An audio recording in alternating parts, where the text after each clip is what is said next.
Hey, what's up guys, and welcome back to my next video. Today I'm gonna finish this story stated yesterday, The Poet and the Peasant. It's gonna be the last part, so let's begin. Somewhere outside, a photograph struck up a bent piece, and Hylox was off for it, his coat tail buttons flopping in the middle of his back. "Davy, Mike?" said the men, hanging up on the bar, winking openly to one another.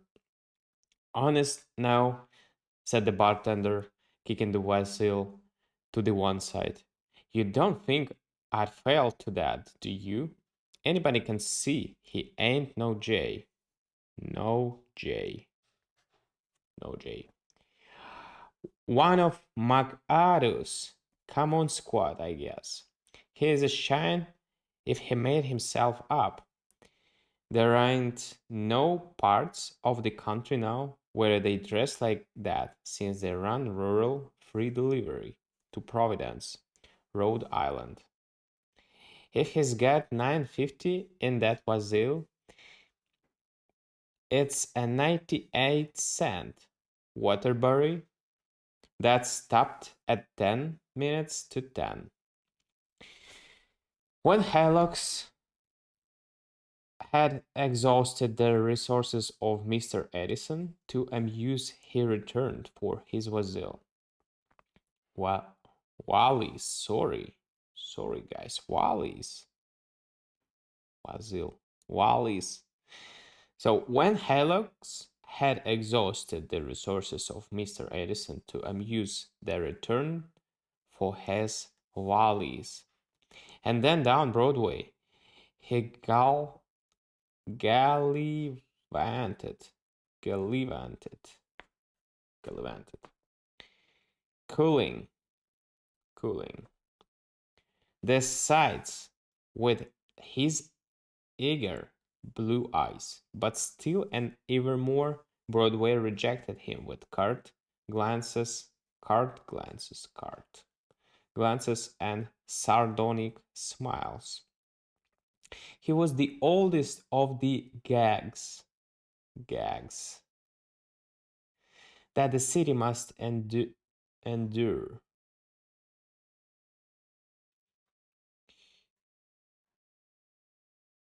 He was so flagrantly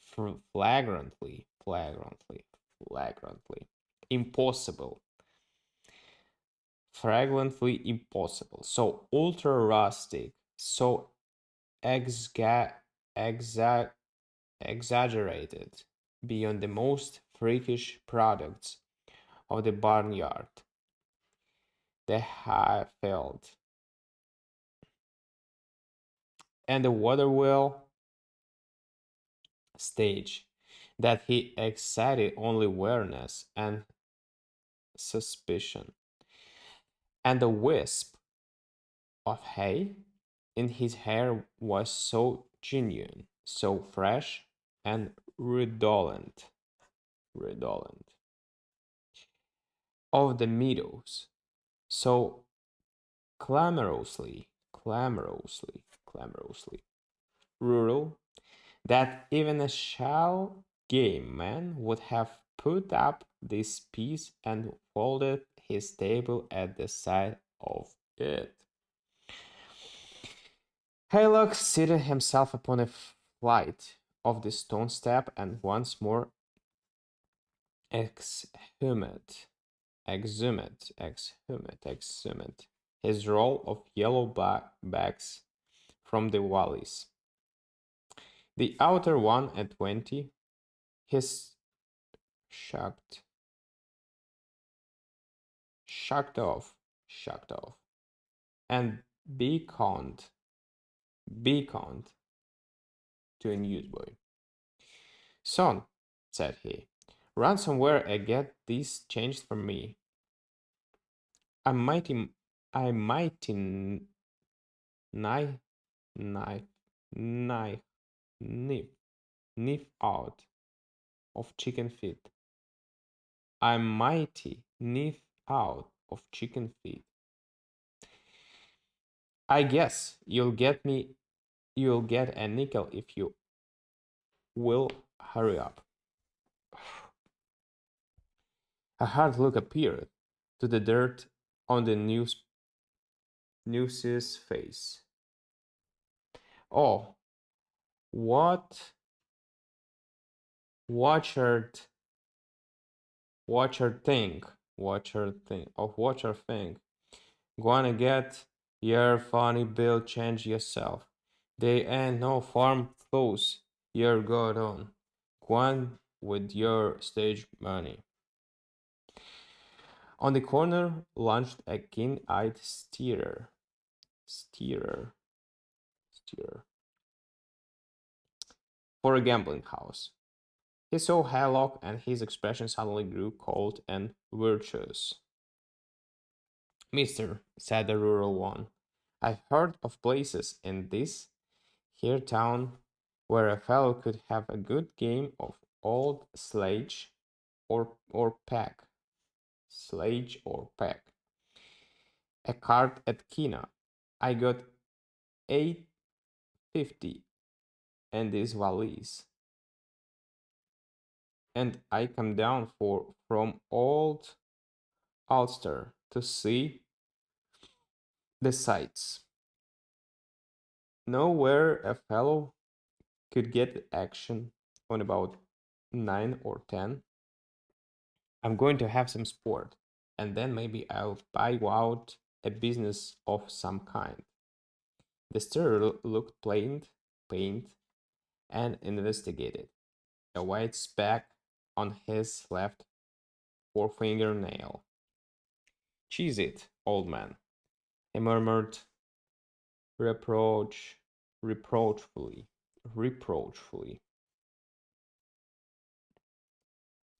The central office must be bug house to send you out looking like such a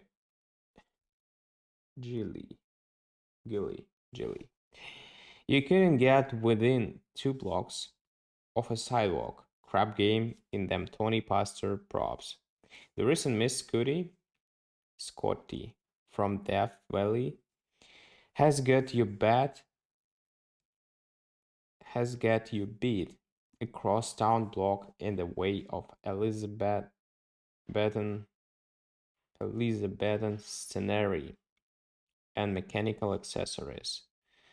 Let it be Skido for yours. Skido. Skido. Nay, I know you know glided house where one may bet a patrol wagon on the ice. Ace. Rebuffed again by the great city that is so swift to detect artificials. Halleck sat upon the curb and presented his thoughts to hold a conference. It's my clothes, said he. Darn it, durned. If it ain't, durned it if it ain't. Darned it, darned if it ain't. They think I'm hayseed and won't have nothing to do with me. Nobody never made fun of this hat in Ulster country. I guess if you want folks to notice you in New York, you must dress up like they do. So Haylocks went shopping in the bazaars where men spake through their noses and rubbed their hands and ran the tape line as ecstatically over the bulgy in his inside pocket were reposed and read nabbing of corn nabbing of corn with an even number of rows and messengers bearing parcels and boxes streamed to his hotel on Broadway within the lights of Long Acre. At 9 o'clock in the evening, one descendant to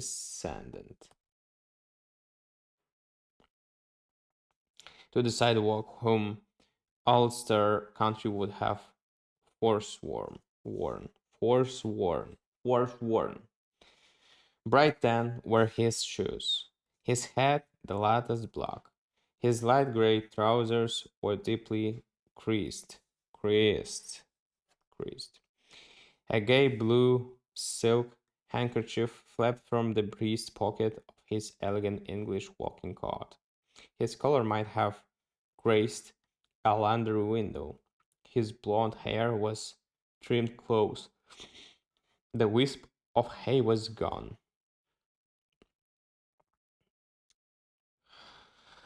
For an instant, he stood resplendent, with the lacery air of a boulevarder,